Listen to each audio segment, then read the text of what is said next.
Bonjour à tous, bienvenue sur Le Statut, votre émission sportive préférée, présentée par moi, Malik, et mon frère Ayoub. N'hésitez surtout pas à vous abonner à notre chaîne, à activer la cloche de notification. Moi, je vais bien. Ayoub, toi, comment tu vas? Ça va, les huitièmes de finale ont commencé. Comme je te l'ai dit en off, un peu triste, puisque c'est déjà la fin des phases de poule et cette Coupe du Monde passe trop vite alors qu'elle est incroyable. Hier, c'était des journées un peu. C'était des matchs un peu moins magiques, moins fantastiques. Il n'y a pas eu de surprise, il n'y a pas eu énormément de renversement de situation ou quoi que ce soit, mais bon, on est là, on sera toujours là pour débriefer ça. Il y a des choses intéressantes à dire. Donc voilà. Mais d'abord, générique. Ah oui, pour Ribéry qui va arriver devant Casillas. Vas-y mon petit. Il est dedans. Il est dedans. Le premier but de Ribéry. Bon, hier on a eu les deux huitièmes de finale, Pays-Bas-États-Unis et Argentine-Australie. Ce qui fait que le quart de finale de cette partie de tableau sera Pays-Bas-Argentine. On va commencer par parler un peu du match Pays-Bas-USA.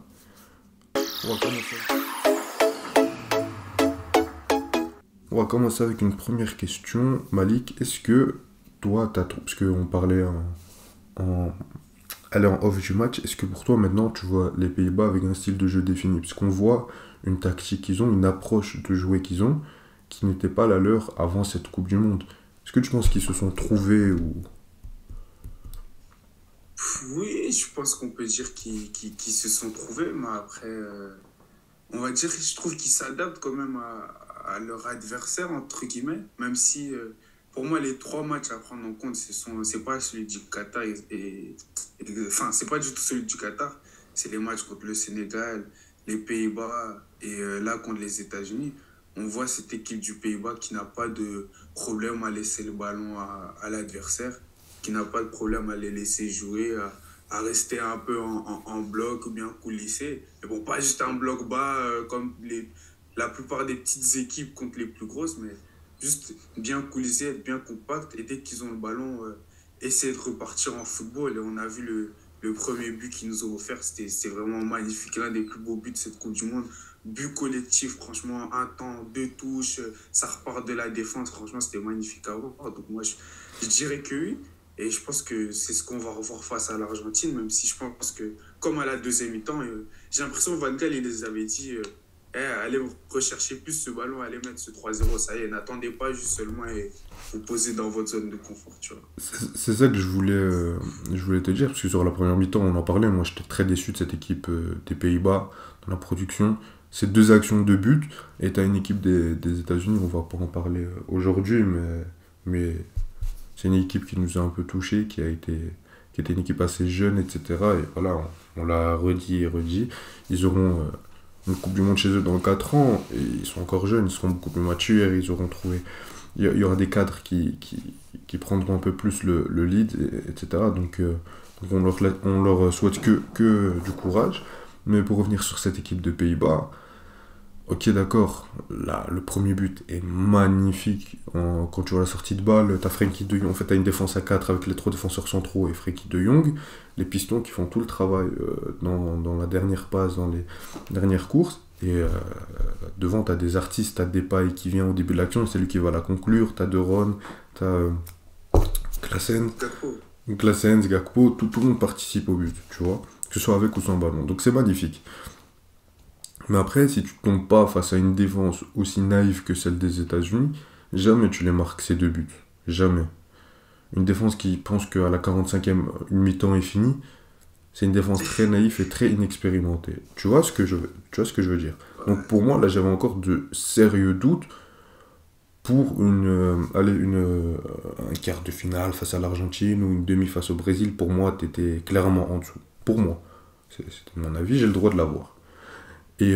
Mais il y a une deuxième mi-temps qui m'a rassuré, parce que déjà, quand tu fais ces changements-là, tu envoies le signe de ok, on gagne 2-0, ok, on a été clinique, ok, on n'a pas pris de but, ok, c'est un quart de finale, on pourrait se ménager, mais ça prouve que quoi? Quand tu fais rentrer Bergwijn et Cobb Mainers, ça prouve que les gars, la sortie de balle, c'est pas suffisant, une fois, c'est pas assez, on doit le faire plus souvent.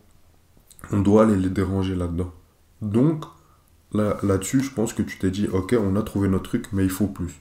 Et même Van Gaal a trouvé que c'était pas suffisant, ils sont partis chercher plus, ils ont compris leurs erreurs, et ils sont partis déranger un peu plus cette équipe des États-Unis, même si ça restait... ils sont pas partis dans leur moitié de terrain les asphyxier, mais c'est pas ce qu'on leur demande si c'est pas ça leur ton de jeu. Donc ouais, voilà, je pense qu'ils ont trouvé une vraie identité à eux pour cette Coupe du Monde. J'ai- Bon, on va passer à la deuxième question concernant ce match Pays-Bas-USA. C'est un truc, moi, qui m'a interpellé quand j'ai vu ce match. C'est que tu as eu des cadres, des mecs qui jouent dans de grands clubs, qui sont censés être là dans les moments forts, pardon, qui ont répondu présent. Le match de Depay, toi, t'en parlais quand tu donnais tes pronos et que tu mettais les Pays-Bas surprise. Et ça, faut le rappeler parce que beaucoup de gens l'enterraient dû à ses blessures et c'est plutôt logique. Mais il a fait un match plus que sérieux. Comme on le disait, c'est le seul qui venait vraiment quand c'était difficile dans cette salle des machines au milieu de terrain pour ressortir les ballons. Et il marque son but. Frenkie de Jong, le match qu'il fait encore, de psychopathe, c'est le mec, je pense, c'est le milieu de terrain de cette compétition. Mais bon, après, Xavi préfère mettre Busquets mais c'est pas grave, c'est pas le sujet. T'as un Dumfries, le match qu'il fait. Non, mais moi, Dumfries, je l'aime beaucoup, mais si on m'avait dit qu'il serait à un tel niveau dans un huitième de finale, et que, tu sais, j'ai même pas l'impression que le mec, il est choqué, qu'il ait fait la performance de sa vie. T'as Van Dijk qui a répondu présent.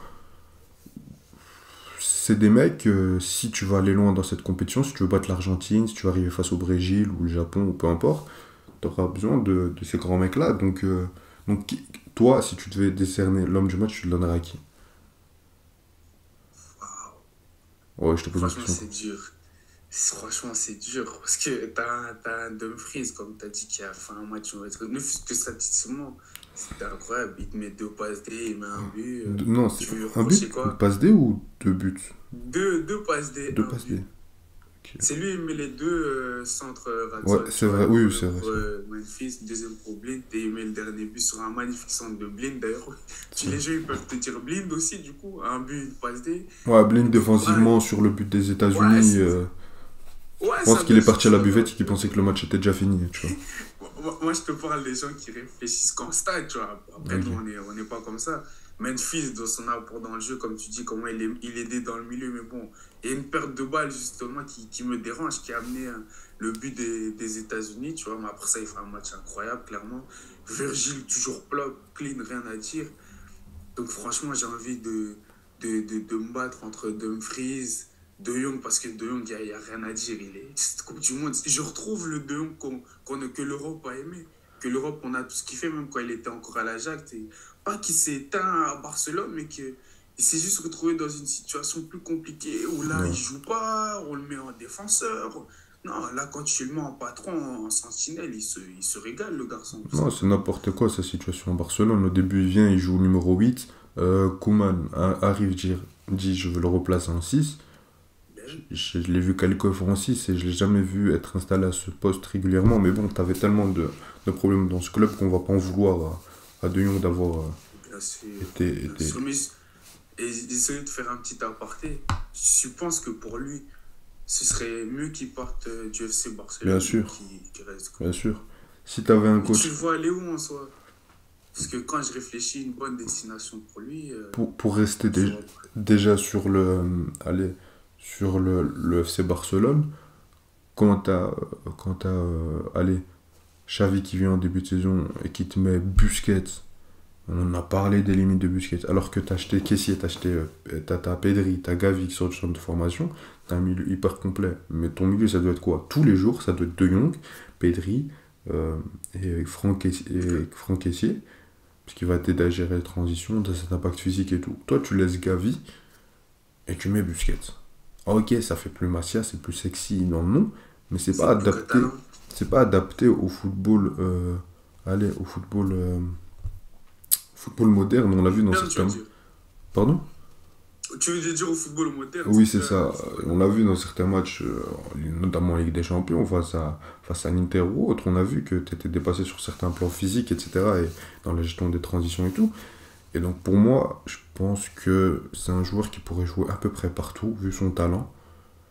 Moi, je le verrais bien en première ligne, peut-être du côté de Chelsea. On sait qu'au niveau du milieu de terrain, il y a un mec, on lui a parlé de Ballon d'Or depuis. Ces bons matchs, je les compte sur les doigts de la main. Mais bon, après, sans vouloir manquer de respect à ton club, et je pense qu'on en reparlera après la Coupe du Monde, mais je vois pas où va la direction sportive. Donc Ouais, même à City, il pourrait faire le travail en 8, etc. Mais après, je pense que c'est un mec qui a besoin de jouer tous les matchs. À United, si United est en train de revenir bien, à côté de Casemiro. Imagine un double pivot Casemiro, Frenkie de Jong. ouais, ce serait fou, j'avoue. Non, mais tu vois. Donc ouais, pour moi, c'est pas les prétendants qui manquent, c'est lui qui ne voulait pas partir. Et le Barça était prêt à le vendre. Donc ouais, j'espère un meilleur truc pour lui. Et pour revenir sur les cadres de, Les Pays-Bas. des Pays-Bas, on va en revenir, à mon Ah avis. ouais, excuse-moi, je suis même pas fini, du coup, mais Ouais. franchement, pourquoi le donner aux attaquants comme on donne d'habitude? D'ailleurs, je sais même pas qui a fini homme du match. Je De vais ce dire ça tout match, de allez, suite. je vais le donner à Dumfries, un back droit qui a fait une très Pa- belle performance. Pareil, je le donne aussi Je à le Dumfries. donnerai à Dumfries. Tu vois, quand je parlais de leur rôle allez, de contre-attaquant dans ces espaces, quand je parlais de l'importance des pistons, ben lui, il a incarné ça dans ce match. Ça a été incarné par lui, pardon. C'est si t'as pas Dumfries très très bon, je sais pas si tu ressors pas de cette première mi-temps avec 2-0. Tu vois, Ouais, ça et c'est c'est pas sûr. lui qui te tue le match. Donc dans tous les moments forts du match, dans tous les moments hyper importants de ce huitième de finale, il a été important. Et oui, ça a été Dumfries qui a été homme du match. Donc pour une fois, Ah, c'est cohérent. logique. Ouais, Logique. mais ça m'étonne quand même. Je pensais que ça allait être Memphis Depay ou Frenkie de Jong. Un nom un peu plus brillant, mais oui, c'est largement mérité. Bon, on a été complet. On va pas être très long sur ce débrief parce qu'il n'y a pas eu grand chose. On va passer rapidement au deuxième match qui est Argentine-Australie. Et ma question, je vais l'introduire moi. Oui, je me permets. Est-ce que l'Argentine est prête pour la suite? Si je pose pour moi le match de l'Argentine a prouvé hier qu'ils avaient encore des doutes pour arriver dans un quart de finale face aux Pays-Bas et surtout dans une demi face au Brésil. On a vu Neymar aller contre le Cameroun, il regardait son équipe, il disait c'est bon, bah c'est bon les gars, je peux revenir maintenant.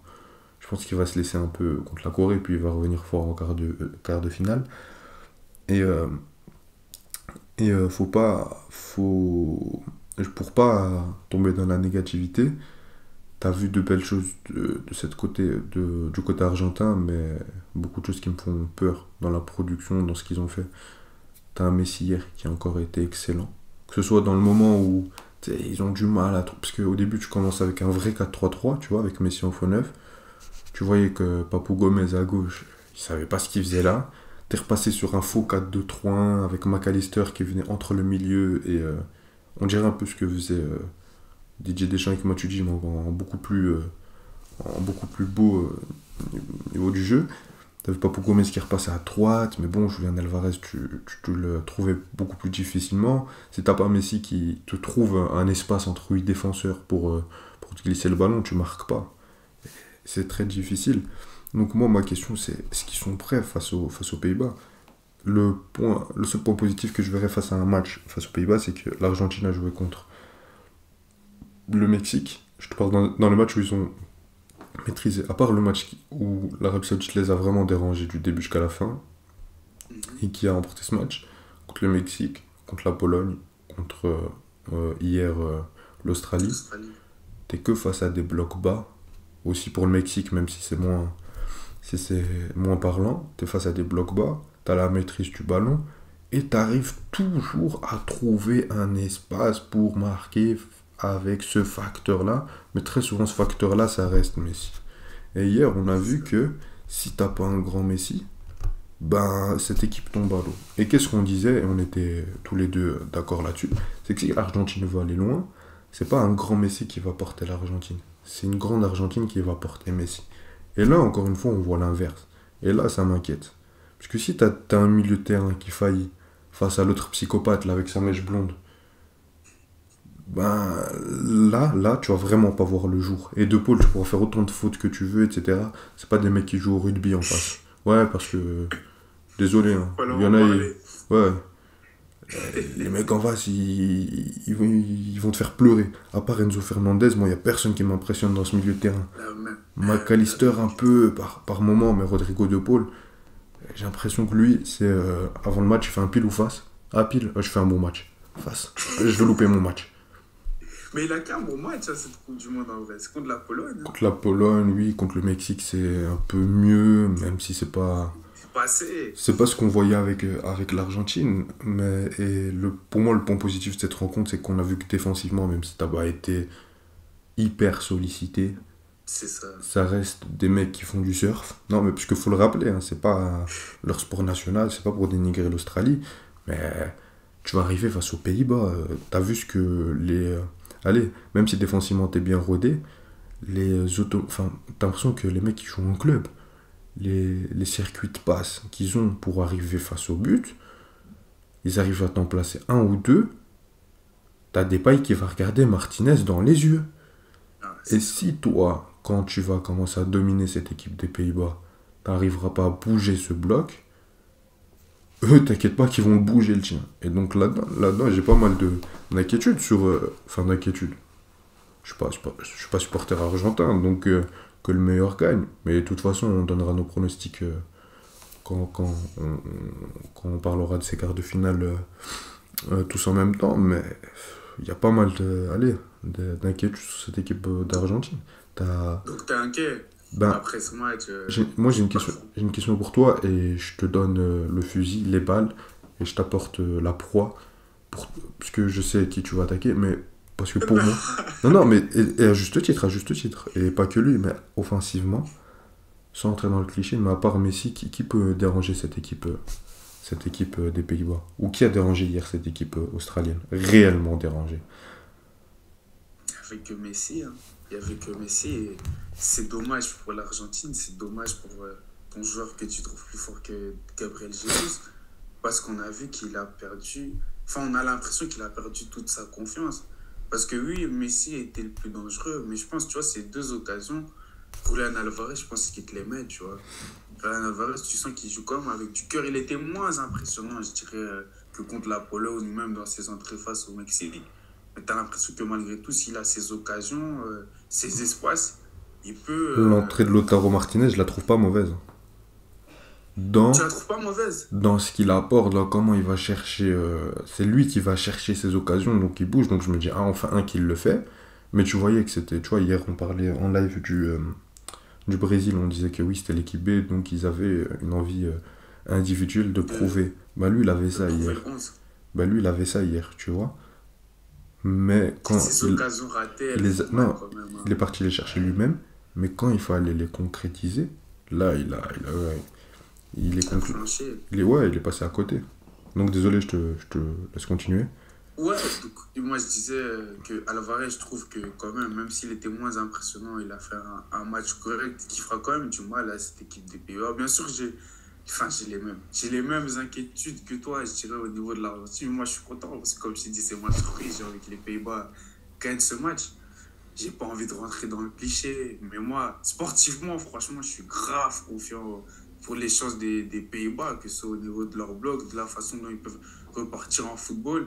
Je trouve qu'ils vont quand même jouer contre l'équipe la meilleure offensivement. En vrai, les Pays-Bas, et on va voir comment ils vont challenger cette défense et ce bloc des Pays-Bas. Mais c'est sûr que l'Argentine, ils vont jamais être autant sollicités que ce match-là. Parce que comme je te disais, ce qui m'assurait avec les Pays-Bas dans les matchs, ou même si dans le contenu, comme tu disais, c'était pas les meilleurs pour toi, ben, quand ils avaient des occasions, quand ils avaient des situations, la plupart du temps, c'était dedans, tu vois. Et ça, c'est un truc qui me rassurait. Je l'ai vu même hier.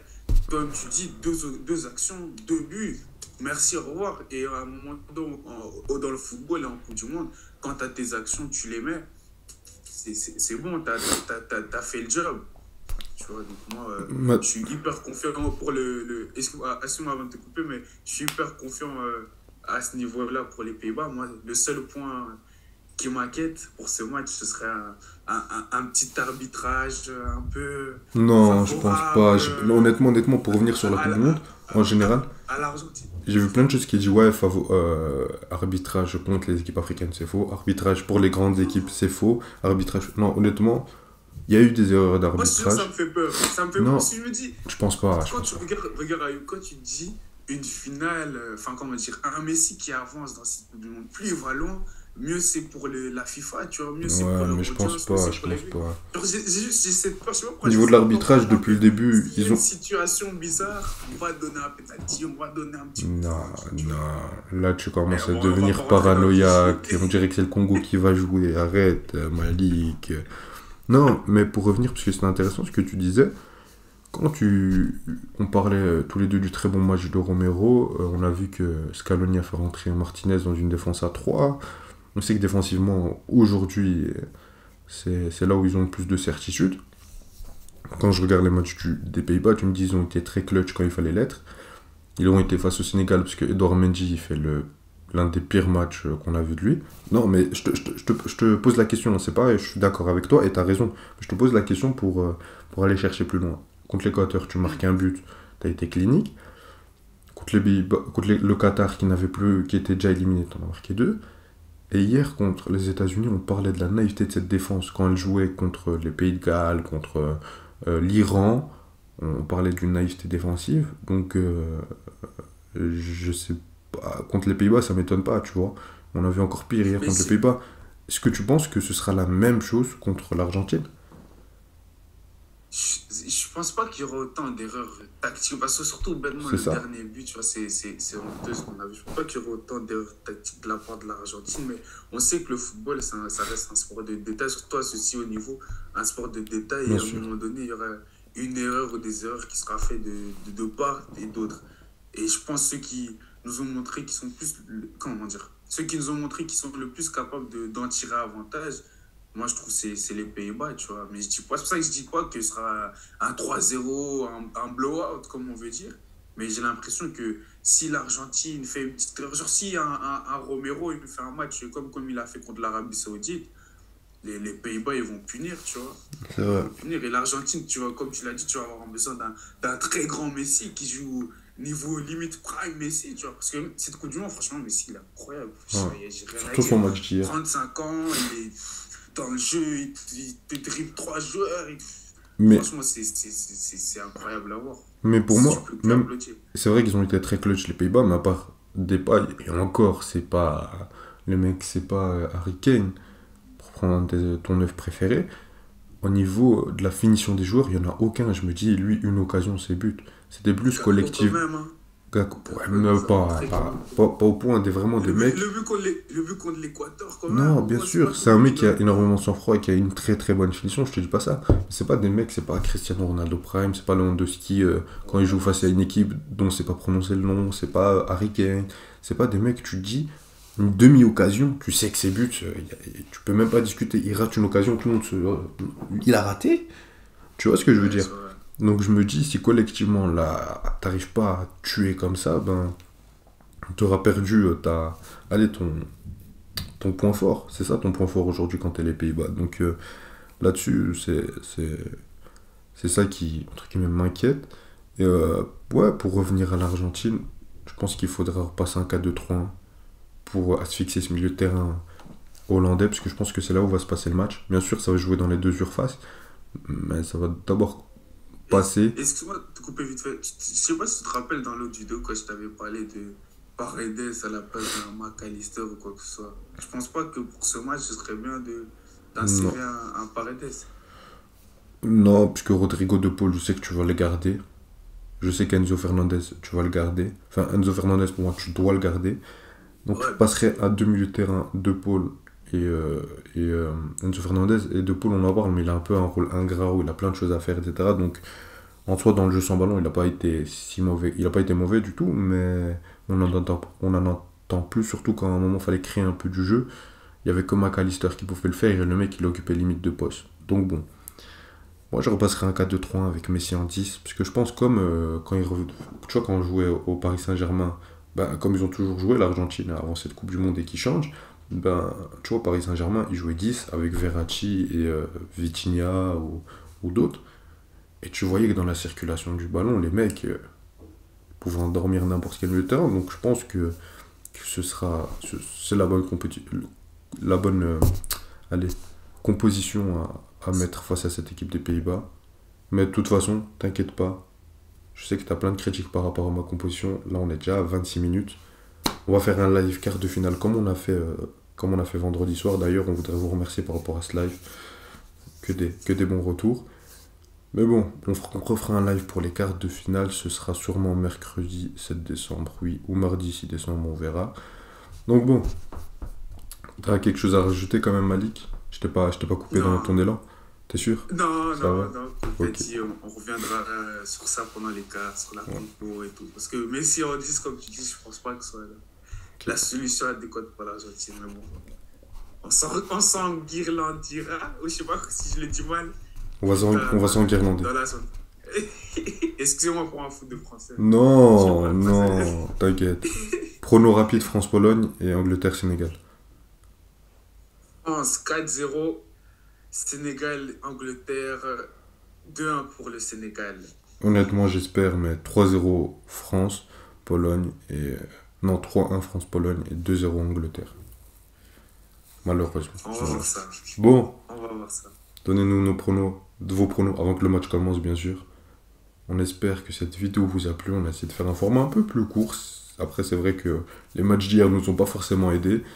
N'hésitez pas à vous abonner pour continuer à suivre nos aventures, nos débriefs, nos débats passionnants.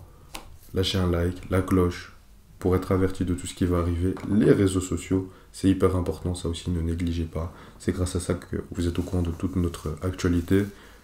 Et quelque chose à rajouter, Malik? Non. Donc voilà, comme vous avez écouté Ayoub, n'hésitez pas à vous abonner et prenez soin de vous. Salut! Ciao, ciao.